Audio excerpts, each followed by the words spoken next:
O turističkoj ponudi u glavnom gradu Bosne i Hercegovine razgovarali smo sa stručnjakom i dugogodišnjim radnikom u turizmu Zoranom Bibanovićem. Najprije smo posjetili Zemaljski muzej koji naredne godine obilježava 100 godina postojanja. Zemaljski muzej koji je sigurno jedna od najstarijih, jedna od najvećih i najznačajnijih institucija kulture na čitavom Balkanu, nažalost ne radi.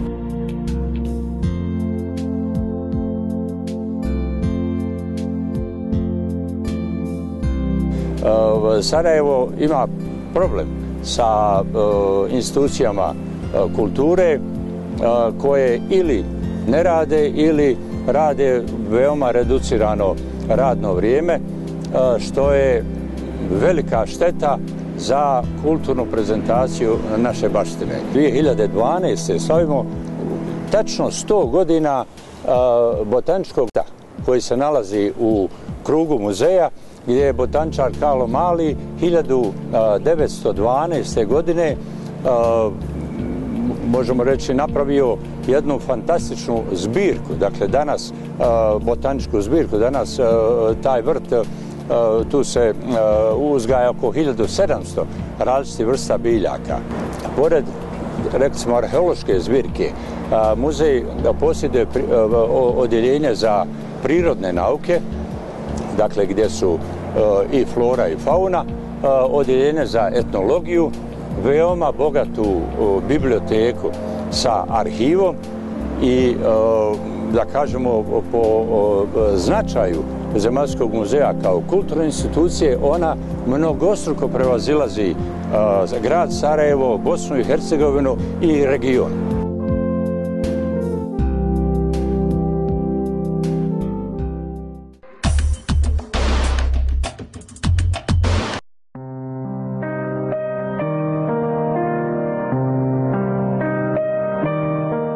Spomen park Vraca je spomenik žrtvama fašističkog terora iz Drugog svjetskog rata. Bio spomenik, vidimo sad kako se stanje nalazi. Dakle, trebali smo da čekamo u ono vrijeme oko 35 godina da dobijemo jedan spomenik žrtvama fašističkog terora iz Drugog svjetskog rata, u kojem je ubijeno u nacističkim hajkama oko 11.500 građana Sarajeva. Od toga najveći broj, oko 7.000 sarajevskih Jevreja. Tako je u stvari i nestala velika jevrejska zajednica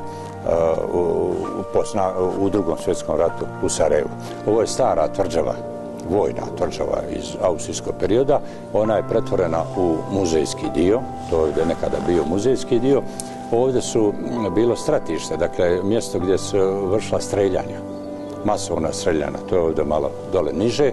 Ovaj park je jedan u to vrijeme pred Olimpijske igre u Sarajevu uređen kao spomen područje i mjesto sjećanja na te žrtve. Ovdje su nekada bile popisane, jer svaka je ovdje žrtva evidentirana po imenu i prezimenu, po godištu, dakle veoma ozbiljno, i ovdje su bile imena i prezimena u kamenu Jevreja koji su ubijeni u nacističkim pogromima u Drugom svjetskom ratu. Kakvu ulogu imaju spomen parkovi u turizmu? Pa spomen park su veoma važna mjesta, možda čak i važnija za domaćina, za onoga čiju dakle događaje iz historije i baštinu obilježava. Mi imamo oko 11.500 do sada identificiranih žrtava fašističkog terora iz posljednjeg rata, koji također nemaju spomenik. Hoćemo mi čekati 20 godina da dobijemo spomenik tim civilnim žrtvama terora, ratnog fašističkog terora.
Ovo iza mojih leđa je diler turbe, a na turskom 7 njih. U Bosni i Hercegovini je uvijek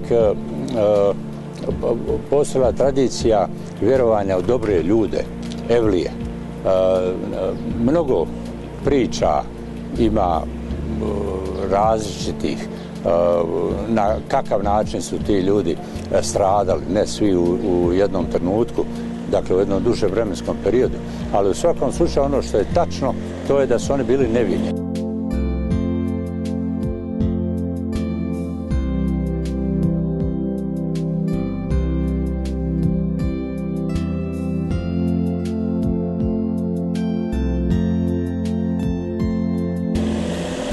Običaj nalaže da, počevši od ovih vrata iza mene, se ubace novčići, isti novčići, i u 7 ovih prozorčića, da se krene, nastavi dalje drugim putem, i ono što se čuje od prolaznika da se tumači kao odgovor na želju.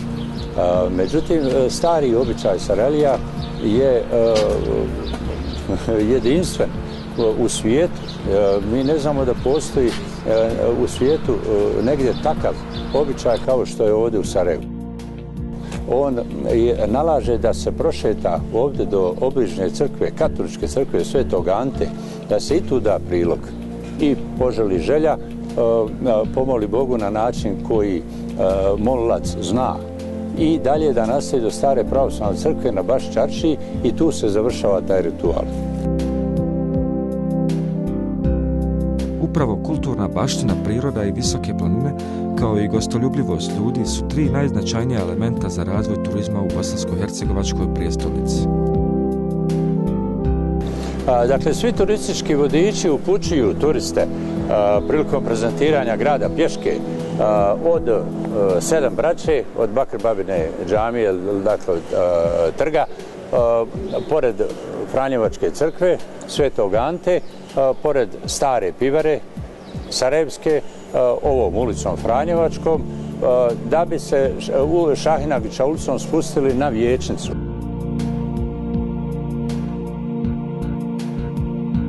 Ovo je osnovni turistički itinerar koji se preporučuje turistima pješke.